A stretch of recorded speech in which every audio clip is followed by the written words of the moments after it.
Welcome to the Music for the Soul podcast, where we talk honestly about difficult things. This is a place where music, hope, and healing come together. I'm Becky Nordquist. And I'm Steve Siler. Thanks so much for joining us. Well, today we are coming upon the Christmas season here, if you're not fully immersed in it already. So we thought we would just take some time here today and talk about some of the music for the soul, Christmas music. And today we are going to be having a chat with someone you are familiar with, someone who means a great deal to me and who is the founder and head honcho, or as I like to call him, the grand poobah of Music for the Soul, Steve Siler. I can't wait to talk about this very special song that's in our catalog. How are you doing, Steve? Terrific. Excited that the Christmas season is here and really excited to let people know about the song. Yeah, all things yummy and goodness have arrived on the planet here. As far as cookies, are you enjoying the season? This is a time of year when I actually really miss my mom, who would always arrive with casseroles, coolers full of casseroles, cookies, baked goods, homemade candy. And we just ate and ate and ate and ate, and it was all really, really good. And every time you went into the kitchen, you couldn't help it. Didn't matter what time of day it was. Oh, I think I'll just have a little bit of brownie. Or, oh, I just think I'll have a little bit of peanut brittle. Or, oh, I just, So I kind of miss that because my wife and I, we have our talents, but cooking is not among them. In fact, this time of year, I kind of wish I lived closer to you. Well, there will be plenty of eatings in the next week around this place. And I wish you guys lived closer too, because I love to cook and bake. And we just had our annual Christmas bake. I get all of the girls in the family together because most of my kids are up and married now. And we have an entire day of cookie baking. So we all bring a recipe and we turn the kitchen and dining room area into a little factory, and we listen to Christmas tunes, and we all wear buffalo check or whatever shirt. I've bought several shirts for the girls over the years, so we all match. It's just a really great time of being together, and it's hard. My parents are gone too, and man, it's just some of those wonderful memories that you hold dear to your heart, So it's a great time, but it can also be a really tough time, can't it? When you've walked through loss and realize that life still goes on, even though certain loved ones are gone and you have empty chairs at the table. Yep. And I always try to remember that we're making new memories for our new little people. And these are the days they're going to cherish the same way we cherish our older memories. Well said. Absolutely. Well, today we're going to talk about a really special song that is certainly becoming a part of our tradition in this house. And I just want to ask you some questions about how was The Lord Sent a Child written?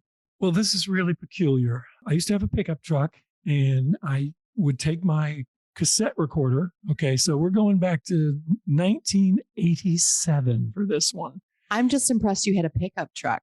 Don't be. It was a small Toyota. No.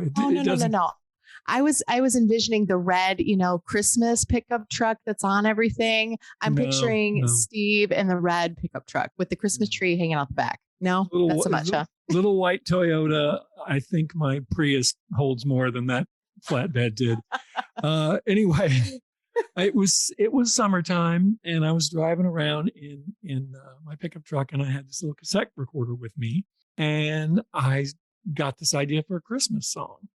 And this was actually the first time I'd ever done this, but I wrote the entire song driving around Reseda, California. Who knows what I was doing that day, but I wrote the lyric and then sang the melody into the cassette recorder. No piano available, no guitar available, nothing to harmonize the chords. Did that later. The total song was completely written in a pickup truck in the summer. So I just have to ask, how on earth did you get inspiration this is Southern California we're talking, right? Right. It was hot. And it's in the middle of the summer. So there's not even a Christmas light or bulbs or even presents being advertised. How did you get inspired in the middle of all that first? Well, it's really interesting. Song ideas come at all sorts of times and in all sorts of ways. Sometimes I think the more unexpected, the better. So I was minding my own business And this idea came into my head that, the Lord could have had all different kind of ways to get our attention. But of all the ways in the world to get our attention, a baby, Mm. he could have coerced us. He could have commanded us, right? But he sent a child. And to me, as soon as I got that idea, I thought, oh, there's a lot to say here about the Lord's choice to send us a baby. So powerful, so powerful. And I'm so glad you had that cassette recorder with you, as Hmm. a smart, wise, good songwriter does, always has a way to record those thoughts that just sometimes invade your space and you can't keep quiet about. And I also love the stories where, because so often it can be such an arduous task to write a song, right? And when they come like that so quickly and purely, it's just always a real gift. You know, you have something pretty Hmm. special. Yeah, for sure. So is Music for the Soul, is this recording the first time the song was recorded? Well, no, back in the day, the pastor's wife at our church was a very talented singer. And so when she heard it, she wanted to record it. Her name is Virginia Keene. And there's a great story. After she recorded it, she would sing it regularly, of course, at church every Christmas season. And one year, she got up to sing the song, and she started and she sang the first couple of lines, and then she went blank and she stopped. And she was horrified, and so they backed up and they started the song over again. And she got to the same spot and she forgot again. Ugh. And so naturally, she assumed I was in the congregation, and she called out, "Steve, how does it go?" And I thought, I've got to break the ice here. And I said, "I haven't the foggiest idea." And of course, the whole congregation erupted in laughter. Oh, And then she sang it straight through with no problem. so great. I mean, it is the singer's worst nightmare, right? To just go blank. And then on top of that, she is the songwriter sitting right in front of her. Mhm, Oh, mhm, God bless her. Cause my heart just goes out to her. I mean, thankfully nowadays, most of us, we have all those nice cheap screens now that help us mhm, remember the lyrics. But man, back in the day, you had nothing. mhm, Either you stood mhm, up there with a piece of paper or you were going for full on memory. So mhm. that is what a great story.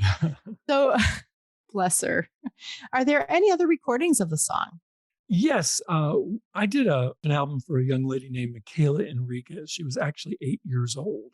And kind of the irony of a child singing The Lord Sent a Child, right?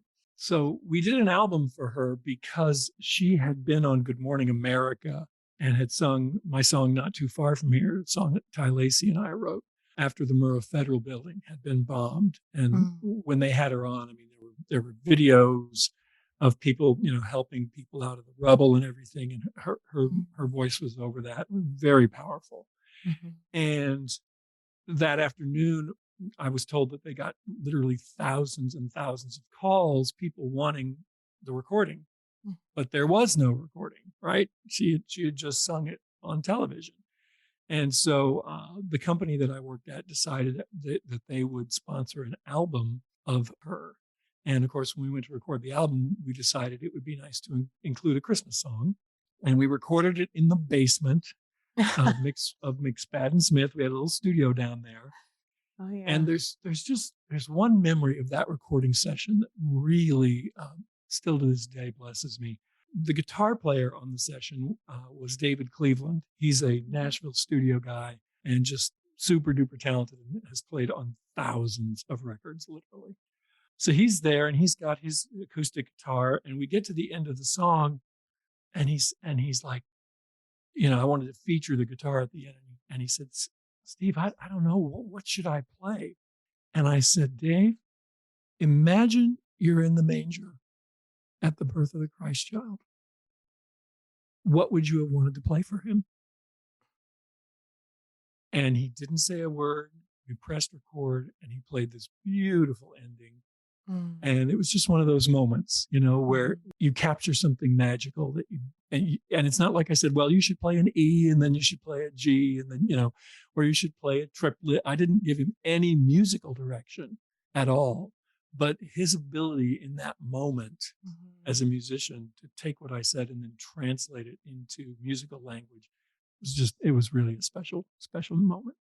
Wow. Yeah. I mean, so often, isn't that the way it goes? You can't plan those magical moments. You just have to really lean into the spirit Mhm. and let it go the way it's supposed to go. That's an incredible story. So did that recording get a lot of attention or? Well, this is really something. Good Morning America, since Michaela had been on the program, they decided to invite her back Mhm. to sing on Christmas Day. Very Ah, exciting, right? mhm. And we all assumed that she would sing The Lord Sent a Child because it was on her Christmas album. Well, when she got to New York, the producer said, "Ah, nobody knows that song. She needs to sing Oh Holy Night." So Oh, this to me is the funny part. Michaela's mom was so upset. She calls me. I still remember I was just coming in the office on Music Row at McSpadden Smith, and she's on the phone and she said, "Steve, I think Satan is behind this. They want Michaela to sing Oh Holy Night." And I'm like, okay, wait a minute. Let me process what she just said. I said, I don't think Satan is lobbying for Oh Holy Night. I said, it's okay. If that's what they want her to sing, this is a great opportunity for her. Mm, Let her go ahead and sing that. It's okay. I'm not offended. I'm not mm, hurt. It's all fine. Right. So she sings Oh Holy Night, flies home to Oklahoma where she lived. Charlie Gibson, who was the co-host of Good Morning mhm. America at that time, heard the recording of Oh Holy Night because it was a pre-record they were going to play on Christmas Day. And he says, wait a minute, that isn't the song she wanted to sing, is it? And the producer said, no, she wanted to sing this other song, but nobody knows that song. So this is much better. And he said, absolutely not.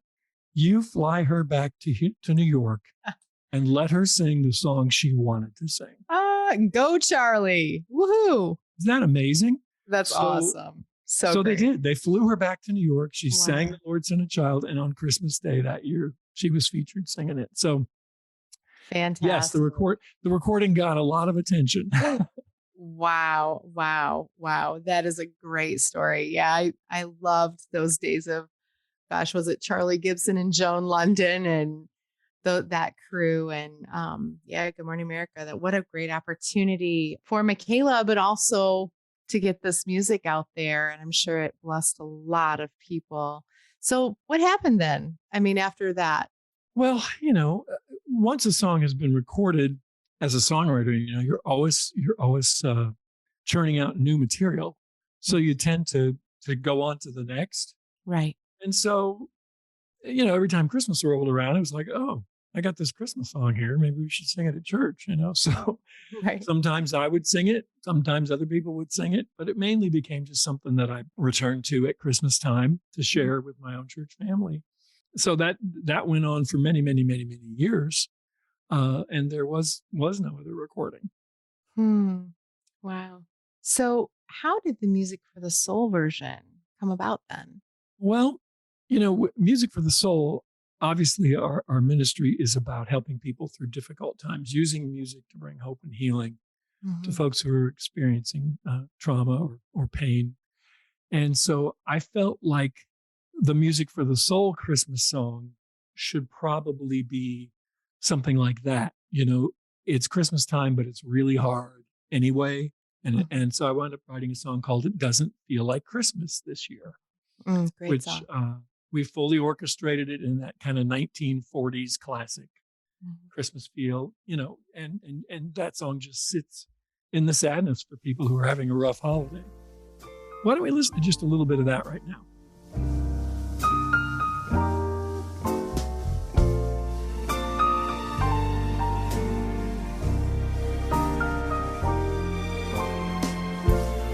Houses and shops are all greening. There's baking and wrapping to do. Outside they're caroling White Christmas, but in my heart it's blue. Summer's the time for snowfall, but all that's falling is my tears. I wish this holiday would just go away, 'cause it doesn't feel like Christmas this year. So the response to "It Doesn't Feel Like Christmas This Year" was really good. It served that purpose of blessing those and being present for those who were having a rough holiday for whatever reason. But then I thought, we should also have an uplifting Christmas song. We should have a Christmas song that just honors the Lord. And I thought, well, wait a minute. I think there's one of those in my catalog. So I decided to record "The Lord, Son, and Child." And as long as we were going to do that, I was like, well, wait a minute. I can decide now to record this exactly the way I hear it, the way I want to hear it. Right. And so I got with my friend Mark Baldwin, who's an amazing guitar player. He's played on a lot of Music for the Soul stuff. Love Mark. And he recorded a beautiful guitar part for us. And then I called upon my friend Philip Kevrin to arrange a string quartet. And of course, Philip has done strings and orchestrated, many, many Music for the Soul songs. Another favorite of mine. and then I reached out to one of my favorite singers and a longtime friend, Nita Whitaker. She sang for us on the Dignity Project. She was the female voice on all of the grief songs for our Drink Deep grief project. And she even did a voiceover on the More Beautiful project for breast cancer survivors. Great lady. Great lady. Yeah, so I called her and I said, Nita, would you be, you know the song, because she was a member at the same church I was I was at the day the lyrics were forgotten. So I said, hey, would you be interested in doing this? And she said yes.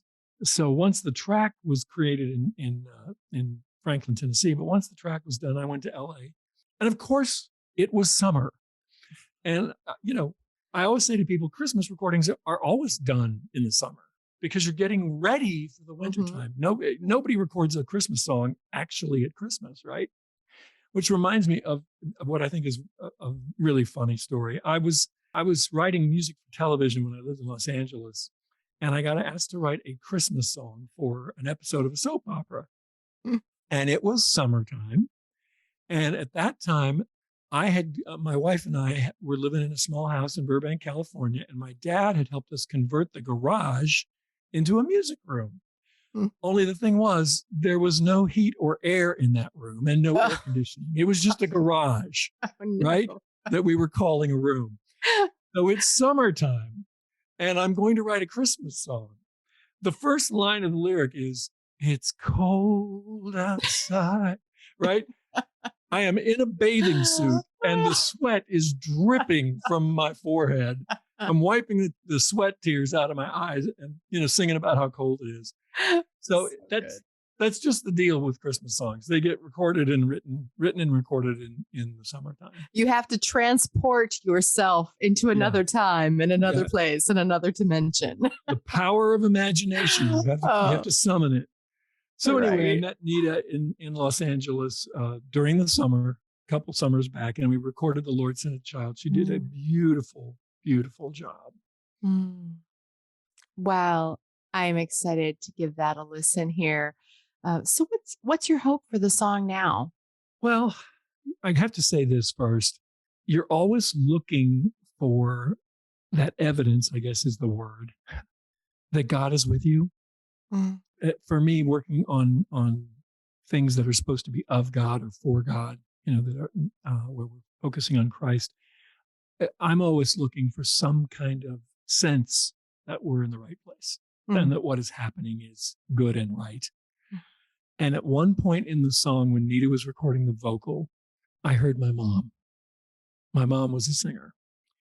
And Nita phrased this one line, and it was like, oh my gosh, that's exactly the way my mom would have phrased it. And so in that moment, I felt this blessing kind of descend on this version of the song. So my hope for it now is just that it would prepare people, usher people in to the spirit of Christmas, that they would, the meaning of Christmas, the reason for Christmas, Mhm. It's so easy to get lost. We're all so busy and things get so hectic, and it's also commercialized. And I would pray that this song would bring people right into that moment where Jesus entered the earth, Mm. and that the full impact and weight of what that means would reach into people's spirits. And I just pray it would be a blessing for all who listen for this Christmas season. That's beautiful. Well, Steve, thank you so much for sharing your heart with us today, for sharing the Lord sent a child with us and the world.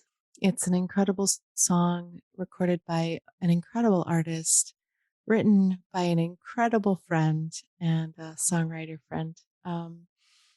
So I just wish you all the best and blessings. And we here at Music for the Soul want to wish you, our dear listener, a wonderful Christmas holiday and many, many blessings for the coming new year.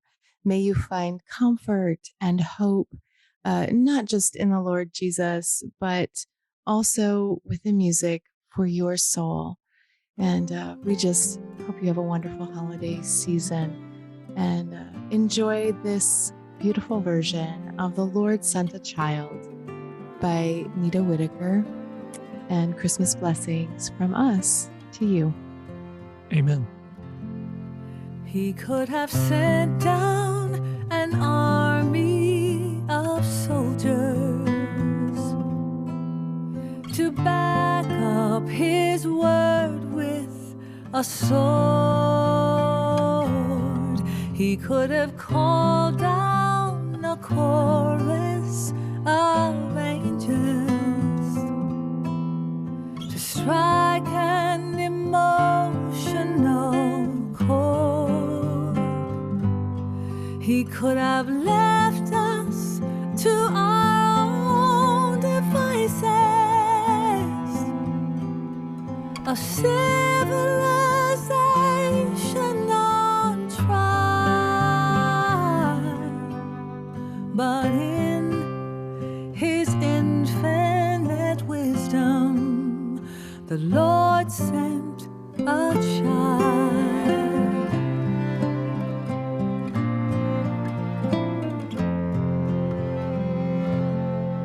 He could have chosen a king to be father, a man rich in power and gold. A queen could have carried the baby, but a story more noble was told. The birth could have been in a palace, surrounded by beauty and style, but to a tiny wood stable, the Lord sent a child. He had to find a way to make us understand.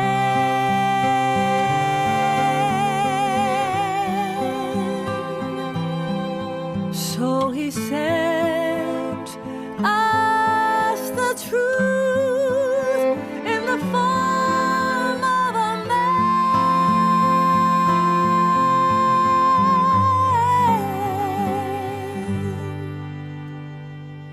If we can become like the children,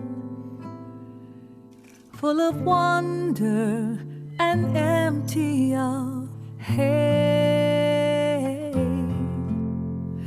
then we can be more like Jesus and live in the light of his grace. His love is our greatest promise, forgiving our sins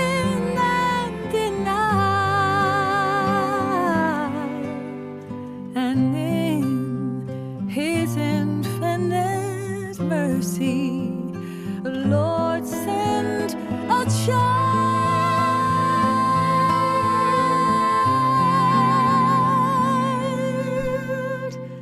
In his infinite love, the Lord said,